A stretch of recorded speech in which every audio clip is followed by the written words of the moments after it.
I'm not going to sugarcoat this, okay? There are so many different approaches I can take with this topic in terms of its broad definition. I could be referring to gameplay, gimmicks, art style, world building, music, but I'm not talking about those because I don't believe those are the weak points in Sonic at the moment. What I'm referring to are the characters, their personalities, and the stories that arise from them. Therein lies what I believe to be one of the big problems currently presented to the series as a whole. Also, this video is mostly directed towards the modern canon entries of games, so I'm not talking about the movie or Mania, as I believe their personalities are pretty damn spot on. And that also encompasses the comics, shorts, TV shows. This is purely just the in-canon games. Imagine this as a sort of part 2 to this video, but I'll be focusing on story elements and correcting some other things I've said about points in this video. As time goes on, I come to regret what I said more and more, mostly because what I said was genuine shit, so I'll hopefully be doing some readjusting on where I stand with Forces and other more modern titles. That out the way, I'd like to start off with this thesis that I have. I actually got a good intro in, holy shit. So, a bit of backstory. So, during the production phase of my Unleashed video, a thought suddenly popped into my head, because while I'm not very fond of the Wii port, the story was still good and unchanged from the Xbox and PlayStation 3 ports. So I sat down and thought some more on why the story was so damn good for Unleashed, compared to the new stories that are trying so hard but aren't going anywhere. And this is down to many things. The world is interesting, the format was consistent, the characters had depth. There's a thought. It hit me near the midpoint of the editing that the plot worked because the characters worked in so many ways. They're not overextending their established traits, they're believable and subtle. Instead of them just being exaggerations of themselves for the sake of it, we actually do see protagonists grow from what they are, like actual three-dimensional characters for once. Now, I want to move away from Unleashed for now. We will be returning here in a little bit. Instead, I will shift the focus once again onto Forces. I'm pretty much being a dead horse at this point, but it's a necessary evil to talk about as the plot and characters in Forces are an enormous problem. Thinking about what I just said regarding Unleashed, I'd like you to take a look at the characters here and spot the problem. The characters in Forces are merely former shells of the great icons they once were, or even worse, nothing of substance at all. Take Sonic as a prime example. What we've got going in Forces is that he's optimistic all the time, is practically a one-man army, is a stereotypical hero character that can do no wrong, shows very little emotion towards any situation presented other than cockiness, and takes no hits significantly after the third level. Now, this is of course a genius concept. Regardless to say, Sonic feels genuinely pretty shallow in Forces. I mean, he rescues people and gives compliments in a charismatic voice, but what else is there? Well, there's he shows fear here. No, immediately gets out of null space like it was nothing and jokes about it. Well, he's showing anger here too. Yeah, no, he immediately acts jovial again when he is supposed to be in a climactic moment. There's just no weight to anything that happens because there is no external emotion being conveyed in any way, shape or form. Or if anything is shown and there's supposed to be a moment of tension or plot, it's then immediately counteracted by optimism and the stakes go back down to zero. Now, let's cut back to Unleashed. What do we have to work with here? Well, we got our typical charismatic personality, but we also see so much more than that. We see Sonic being confused, we see him being concerned, we see him impressed and upset and all manner of things, and that's just in little cutscenes. When we get to the actually important stuff, we see so much more character erupt from him. We see him in physical pain. Twice. We see him being genuinely scared and defeated for once. We see perhaps the most honest display of his selfless personality in the entire 30-year-long series come out in this scene as he helps and supports Chip. And it doesn't just come out of nowhere, the friendship actually grew as the game went on and has built up to this point. This right here, this is Sonic the Hedgehog. Not an overly jolly pincushion that can turn to a yellow glow stick with 7 rocks, an actual likeable character that helps people just for the sake of it because he is selfless and the definition of a hero. But we got here somehow. A guy who can survive 6 months of alleged torture and somehow remain unchanged mentally and physically, and still speak like a Persona character. It's not just him either. Tails has been straight up fucking nuked in Forces. He cowers in fear at Chaos Zero, which is ridiculous since he fought Chaos 4. Doesn't do anything when in combat situations, not even doing any carpet bombing in his plane, and he's practically just used as an exposition dump for the rest of the cast. I mean, Adventure 1 and 2, you had a whole goddamn arc about being strong enough to go alone, fighting off Chaos and Eggman. It's clearly possible to make characters work beyond being used as a tool and nothing more with no depth. And lastly, if you have literally no use for a character and they're just wasting time, then they shouldn't be in the game at all. This attribute can go towards so many characters. Orbot and Cubot are in like 3 scenes, and they say 5 lines collectively. Omega is a Deus Ex Machina and serves no purpose outside of one very, very short interaction. Even in episode Shadow, he's essentially just a red herring. Vector and Silver are also remarkably shallow and are mostly just there for the sake of their personalities and exposition. Plenty of exposition. I'll repeat what I said here, but they feel really unimportant and could have been done just a bit better if they were handled more carefully and not just thrown in, you know, just because. Let's move on from this for now. Next thing I want to shed light on is the way that rules are established in the story. Yeah, I think you already know where this is going. So, the Phantom Ruby. A really odd thing that never gets its rules explained to us properly. Now, I'm going to redo a lot of what I said here, because it was bollocks, but only if I need to come to it. So to start off, in the modern mainline games, the rules are never properly established or shown to a degree that we can fully understand it. This isn't just regarding the Phantom Ruby, how about the other modern canon game, Lost World? This title as a whole was weird and confusing, but it shares similar problems to the Phantom Ruby's problems. Take the Conch, or hell, even the Zeti. Fuck, not even the Zeti, just take the whole Lost Hex. Throughout the course of the game, practically no info was given on where any of this anything comes from. Eggman has somehow stumbled upon a conch that has the power to make the Deadly Six submit to his will. This item is actually a red herring and is quite literally tossed away so that the actual villains can take control.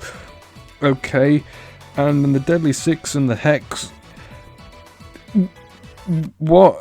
No info given at all on these two. There's a giant floating planet in the sky with a gravity force equal to that of Earth's, with Bowser Minion recolors. Oh, he said it! Inhabiting it, they get hypnotized by a red herring object. Are we clear on that? That's all we know. Fantastic. Now, how is this similar to Forces? The Phantom Ruby suffers from the same problem. In the prologue of the game, we see the dead meme revel in his creation, Infinite. Which isn't true because Infinite's not a robot, as we see in episode Shadow, yet he and the cast act like he is one and ugh. We then see its power after stage 1, and later on when Tails has an exposition dump for us on the Ruby, the only thing that it tells us is that the Ruby feeds false information to the brain, ergo it's fake, but you still take damage from it, so it's real, but we physically see gravity change course, we see destruction, all caused by the Ruby's so-called illusions, but it can also create clones, and whatever null space is, and it can create portals to other times, dimensions, universes, and in Mania it's shown to do all kinds of fucking shit. What is going on? What are the rules? If that wasn't bad enough, Tails even contradicts his own statement and says that while we're under the effects of the Ruby, it's reality.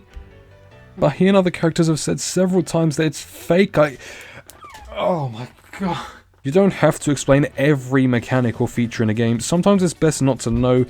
But when you have a glowy gem that can do all sorts of crazy anything without even being controlled, yeah, you sort of do need to explain what it is we're up against. Like, what are the limits? Does it do things by itself? Because it sure as hell seems like it. If I could make another comparison, have a look at Sonic Adventure, all the way back in 1998. The Chaos Emeralds and by extension the Master Emerald were explained and we understood their history and how chaos was a thing because of them. Admittedly, the dialogue was a lot less natural than it is now, but it still explained the concept better and a lot more clearly. How about a little bit more modern? Colours. The Wisps, while not 100% understood, work because we know the important things. They have powerful energy, hyper-go-ons, that can be induced and expelled in short bursts. Also, they're floaty aliens.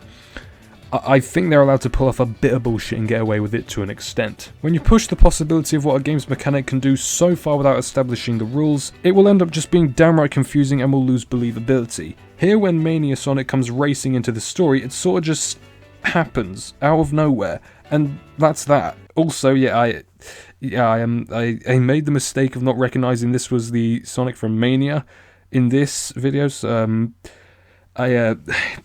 I have two collective brain cells, I'm sorry, I'm trying like that. This is caused by the Ruby being activated in that dimension as well, yeah, but when he arrives, there's that glitching effect that all clones have, so, okay, I'm stretching for points here, but this still plays into the lack of understanding of what this thing is and isn't capable of. Just showing some sort of limit on what it can and can't do would be appreciated instead of being shown its seemingly endless possibilities. Oh, that's not funny. Identity. This is something all stories need. Now, Forces is, once again, a key example of what not to do. I really need to stop talking about this game. So the main dilemma in Forces is the way that it handles its themes. We're placed in a war-torn world where there are two sides fighting for different causes. In a plot like this, where the characters take action in a literal war, you'd expect there to be some level of maturity alongside this. I mean, Adventure 2 handled some pretty heavy stuff and balanced everything together, with Shadow's backstory and everything going on the arc, so can Forces do that? Of course not. The light-hearted nature of this game is so overbearing and kills off the what should be mature tone. It feels as if the writers behind the story clearly have some sort of disconnect with character and scenarios, as the situation and stakes will be up here, while the characters' attitudes and dialogue will be down here. The game tries to juggle two conflicting tones together in an attempt to appeal to everyone, but that's impossible to accomplish. You can't please everyone. There will always be at least one person who doesn't like what you make. I feel as if this is common sense, but apparently not. With this internal conflict between comedy and drama constantly chipping away at each other, the tone becomes practically non-existent, as you can never tell when you're supposed to be invested in the story, thus making a mess that appeals to no one. Unleashed. Very good blend of comedy and drama. They did it fine. They blend all these different emotions into so many different places at the right time that it feels natural, and exposition was delivered in much better ways than it is now. And the jokes, they're not over bombastic and drawn out. Okay, maybe one is, but the comedy was more down to earth and quick, suitable for the narrative it was telling, but the humour and tone in Forces... Jeez. Sonic's reaction after being tortured for 6 months. The only thing inevitable here is my foot kicking your butt. Sonic literally seeing his past self out of the blue with no explanation as to how he got here at all. It's been generations since I seen you. You okay? This game has a severe identity crisis, as the characters say one thing while the situations will say another. Either have the game be light-hearted or try something serious again. Preferably something serious. There are no compromises and there is no middle ground. Make your mind up. And I guess I'll plug this in here. For God's sake, can the Netflix series be serious? God damn it. Carrying on from this, I'd like to talk about the actual stakes themselves now. Chipping away at Forces again. I said that this would be a sort of redo of this video. Throughout Forces, we're supposedly on a side that is majorly disadvantaged and is losing severely. But in gameplay, especially in Operation Big Wave, the only indication that shit's hitting the fan is through only radio messages or dialogue exchanges. We run through Metropolis under the Ruby's effects, but we don't see what the Resistance is doing. We only hear it through the radio, and I don't know about you, but seeing us lose would be much better than just hearing us lose, while I'm over here wrecking shit up as if I was Rico Rodriguez. Like, not even an establishing shot where the camera looks down through the skyscrapers and we see soldiers getting overrun? No? Okay. And then when you pair this weak narrative with the characters, who barely change their emotion throughout the entire runtime, the stakes don't build up or escalate, they just sort of happen, whenever they feel like it. In one level, we're rummaging around the Death Egg. Next thing you know, we're suddenly in a battlefield. The plot, characters and levels, they all feel somewhat disconnected from each other, and the story's stakes fall apart along with everything else alongside it. Adding on to this, there's no arc for any of the characters. All of the protagonists remain unchanged, the villains are their villainy selves, and nothing much else apart from that. There are only two characters that even remotely have an arc, the Avatar and Infinite. The Avatar's is... alright, but you can't just leave an arc primarily to one character alone, especially since we most likely won't see this character again. And Infinite's... You can't really call it an arc, it's a backstory and not much else than that. Now combine all of this together, we have no proper stakes in a world with characters that are only skin deep. This game's plot should have been great and interesting, but the narrative fails in so many aspects. You can't expect a game to do well if it revolves its entire basis around a very poor plot. But is it impossible to make these sort of stories work? No, fuck no, on the contrary. Adventure 2 had its roots in fairly dark territory, and each character felt important as they had goals and aspirations. Not to mention, the stakes were constantly being built up throughout the game. I mean, it's hard to miss a timer ticking down the hours until urine hits the earth.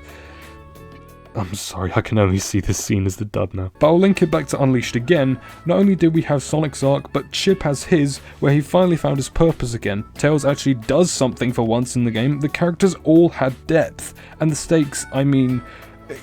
come on. Before the first level even begins, the world is cracked open and the world is at threat.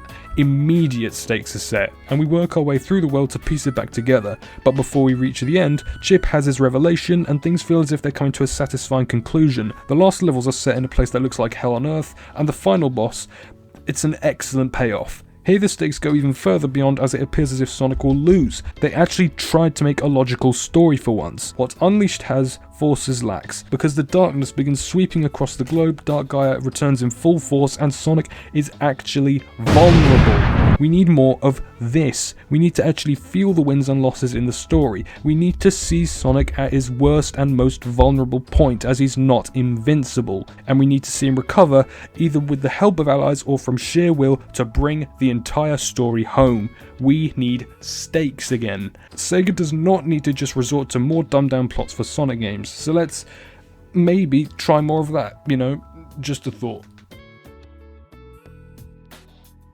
I sincerely hope the message is getting across here. I feel as if I'm repeating myself needlessly, but yeah, just better plot. We really are in dire fucking need of it. Because games like Forces and Lost World, they're so weak from a narrative perspective, and in Forces especially, the game revolved itself around the story, making the whole game feel so much worse as a result. We just need a story that's logical, has proper rules that we can understand a lot better theming, better characters, better build-up, better payoff, better ingredients, better pizza, Papa John. Just a game with a half-decent story. That's a reasonable goal I think we can all agree on. Well then, I'm off. Here's hoping 2021 will be any bit different. Even though it won't be, and I still can't do transitions.